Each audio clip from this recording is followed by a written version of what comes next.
Hi, everybody. This is a word for today.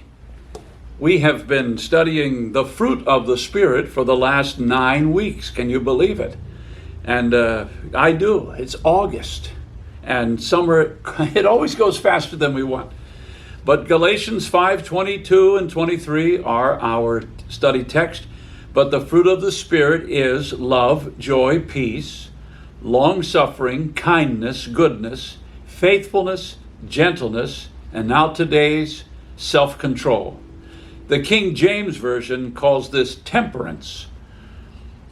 Right now, the Summer Olympics, are going on in Japan. Many different athletes have gathered together for various athletic events, and they are the tops in their field. How did these athletes get to this level of competition and expertise in their area? Well, no doubt they have special abilities that I don't have. But in addition to that, imagine the training and self-control that had to be exercised by each one to develop their skills. We call it discipline, self-discipline. And Paul gives a picture of this in 1 Corinthians 9, beginning at verse 24. He says, "Do you not know that those who run in a race all run, but only one receives the prize? Run in such a way that you may obtain it. And everyone who competes for the prize is temperate." Now there's that word which means self-controlled in all things. Now they do it to obtain a perishable crown, but we an imperishable crown. Therefore I run, not with uncertainty. I fight, not as one just beating the air, but I discipline my body and bring it into subjection, lest when I have preached to others, I myself should become disqualified.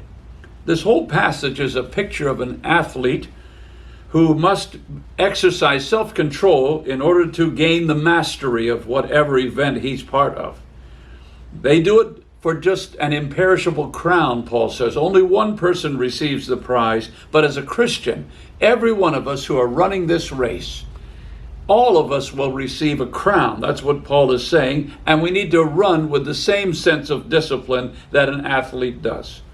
Another picture is from Hebrews chapter 12, where Paul writes, "Therefore we also, since we are surrounded by so great a cloud of witnesses, let us lay aside every weight and the sin which so easily ensnares us, and let us run with endurance the race that is set before us." Another picture of running the race. As a teenager, I went out for baseball on our high school baseball team, and I was on the team for just a short time. Looking back, there were challenges in our family. We had 7 children in our family, and I was one of 7, and we didn't have the money to pay for all the equipment needed. So it was a short stint in the baseball world. But I still remember I had to sign an agreement.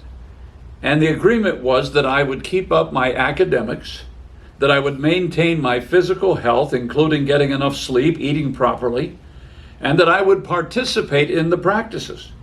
And I had to sign that saying I agree to these things. In other words, it took an extra amount of self-discipline to be part of the team. Why do we need self-discipline? Well, we can think of a lot of areas where we need it. Think about finances. Especially in these days, it's easy to use a credit card, isn't it? Because it's like having money when you don't have money, and you can rack up such a bill because we lack self-discipline. Relationships. How many people have involved themselves in a wrong relationship because they've followed their emotions instead of doing what is right? It takes self-discipline for education in order to gain a degree. Food, another area. We need self-discipline. And how we manage our time. Paul writes this to Timothy. God has not given us a spirit of fear, but of power and love and self-discipline. The Holy Spirit helps us to control our life. That's the point of this fruit of the Spirit.